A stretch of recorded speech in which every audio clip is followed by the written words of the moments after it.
Assalamu alaikum hurmatly mekendештер, dostlar, Facebook'taga. Gelingizler mayektешeli. Mene çıkacağım. Primoy efirge çıkpay келем. Primoy efirge çıkıp Facebook'taga dostlar menen mayektешип. Мындай бир орчундуу маселелерди талкуулап, балким мен билбеген нерселерди билейин деген немеде максатта чыгып атам. Основной бизден сүйлөй турган тема Кара Суудагы Кемпироват, Кара Суу районунун Тумагайыл аймагындагы Кемпироваттын жанында берилип аткан Өзбекстанга берилип аткан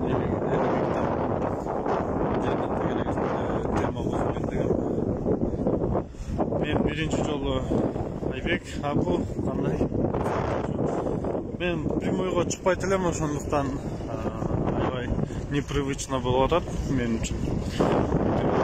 Дагы аудио эч ким көнгөн эмес, мен прямой эфирге чыгат деп көнбөгөн үчүн эч ким ачпай атабы билбейм. Айтор ушундай. Сонда керек тургандар. Бул жакта мондай тракторлор бар. Трактор менен иштейбиз. Айбек кандайсың? Өзүң кандайсың? Денсаулык жакшыбы?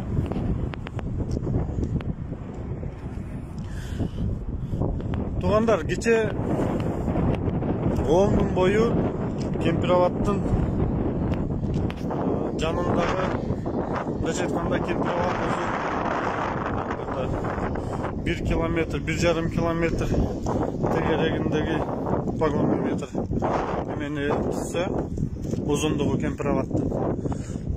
Бир жак учу Өзбекстандын территориясында турган тоого эме болгон, кын алган. Өзүңүздөр билесиздер да, албетте эки жагына кын алган бир немеге тоого эме болуш керек да, болбосо плотина курулбайт го. Бир жак бети Кыргызстандын территориясында турган тоого кын алып ошондой курулган да союз кезинде. Биз ал жакта менин чоң энем ошол эмеден плотина жакка жакын жайгашкан айылдардан болот. Кичинекейбизде ошол чоң энемдин уйларын, койлорун кайтартканы атам апамдар каникул кездерде 3 айлык жайкы каникулдарда жиберет болчу. Ошол мезгилде биз ошол жактарда уй кайтарат элек, кой кайтарат элек. Эми караңыздар, туугандар, ошондо Кемпироваттын 3/1 бөлүгү Кыргызстан тараптагы учу уже Кыргызстанга карап калат да. Мындайча айтканда, Кемпироватка 50'ge 50 болбосо дагы 60'ка 40 болуп 40% компроватка Кыргызстандын укугу бар болчу. Азыр 50 гектар именно ошол господствующий высота деп коет го, чокуу деп коет. Ошол чокудан именно ошол чокуну компроват келип, ошол чокуга кадалган жерден, территориядан эмеге Өзбекстанга 50 гектар, 100 гектар берирдим эле, 100 гектар өтүп койдум эле. Анан ал жакта погран заставабыз бар экен, жолдорубуз бар экен, биздин керектүү нерселер бар экен. Ошонун себебинен кайра 50 гектар деп. Мындайча айтканда, кумар ойногондой эле, картага тигип койгондой эле, ошондой смыслда эле оңой эле сүйлөп койду.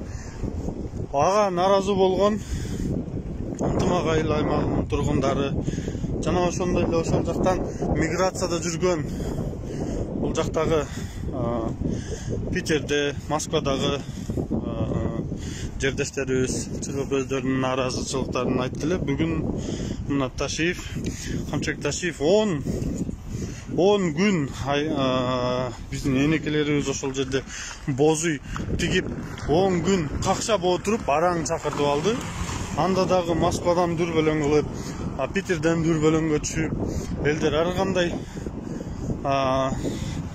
жолдор менен эптеп чакыртты, но ошентсе дагы кандай келгенден кийин, мындайча айтканда, мен бергим келип атат, көмөчүмдүн жарымын ошо бирөөгө бергим келип атат. Айнанайын өзүң эле калтырып коерчу, өзүбүзгө эле калтырып кое береличи деп эме кылганды. Жок, как-то есть желание отдавать, да, лишь бы что-то отдавать, да, менимче, Ташиев ушундай впечатление калтырды да мага лично. Мен бул прямойго чыкпайт элем, просто айласыздан эле жанагы зээнимге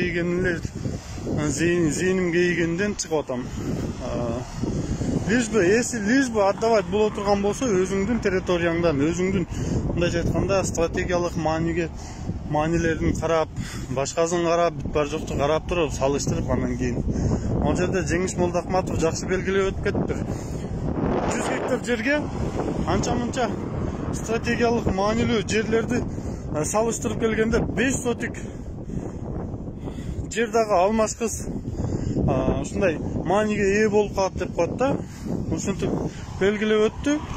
Аябай мен ошол Жеңиш Молдахматовдун сөзүнө кошуламын, себеби ал бизге өтө маанилүү территория болчу. Мындайча айтканда, суунун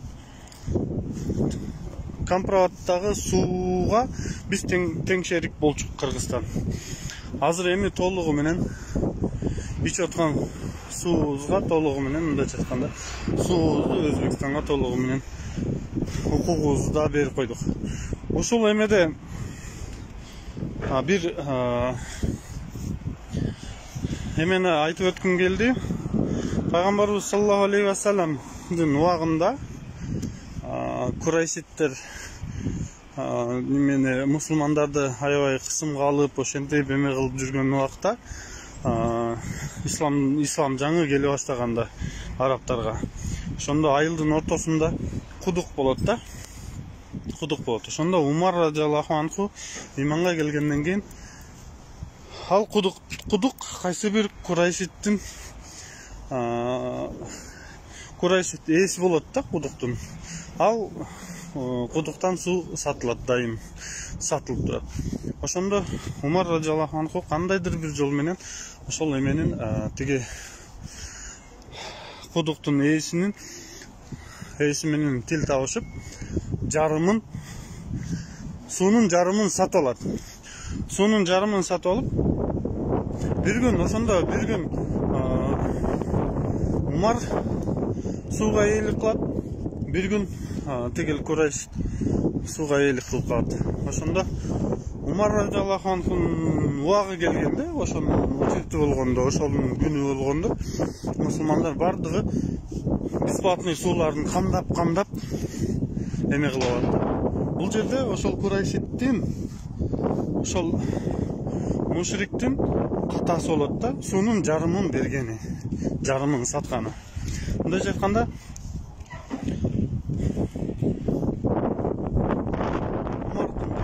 Умардын күнү келгенде кандай болот дагы, тиги Курайшиттин күнү келгенде сууну сатайын десе эч ким келбей коет сууга.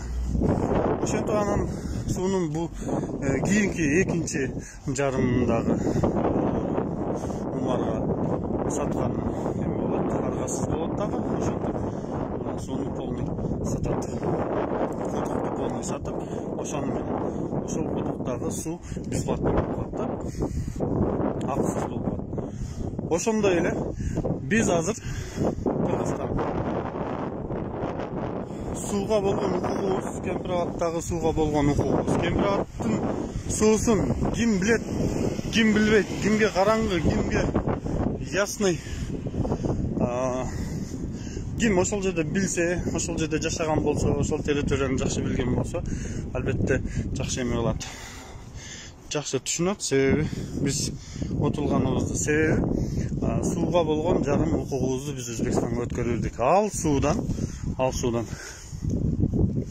Жалал Абадтын Сызак районунун жарымы. Ошол эле Камшыбек Кыдыршаев жашап аткан Барпынын дагы жарымы, адашпасам, суу ичет. Анан ал жакта Жиде бар, Атабеков айыл өкмөттөрү бар, Кара дарыялар бар. Бүт ошол жактагы эмелер территориядан суу ичет. Мындайча айтканда, кааласа Өзбекстан ал сууну эме кылып коюшу мүмкүн. Еще Кара суу жактагы территориялар, Кара суундагы территория бир нече айыл өкмөттөрү ошол суудан суу ичет. Ошон үчүн туугандар эме кылыш керек. Буга кайдыгер карабаш керек. Мындайча айтканда, биз өзүбүздүн эме үстү позиция дебейм. Мындайча айтканда, нааразы экенибизди, туура эмес чечим болгонун. Бербесең бербейли кой да, бербейли кой. Эл нааразы болуп атабы, бербейли кой. Эл нааразы, элдин нааразы кылып, ошо Камшыбек Ташишке айткым келет да, элдин нааразы кылып, ушунчалык желанияң болуп аткан болсо, желанияң болуп атса, бергени ошол жерди. Эмне себеп болду? Эмне түрткү болду ошол нерсеге?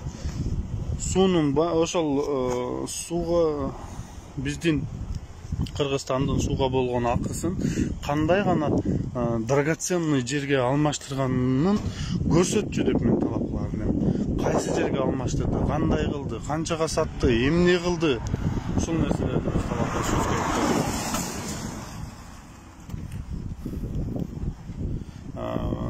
Бул азыркы прямой эфирим эми кыска эле болмокчу, ошондуктан ушул эле темада кыска эле сүйлөп койдум. Бир аз жумушка байланыштуу прямойду токтотууга туура келип атат. Туугандар, баарыңыздарга аманчылык, тынччылык.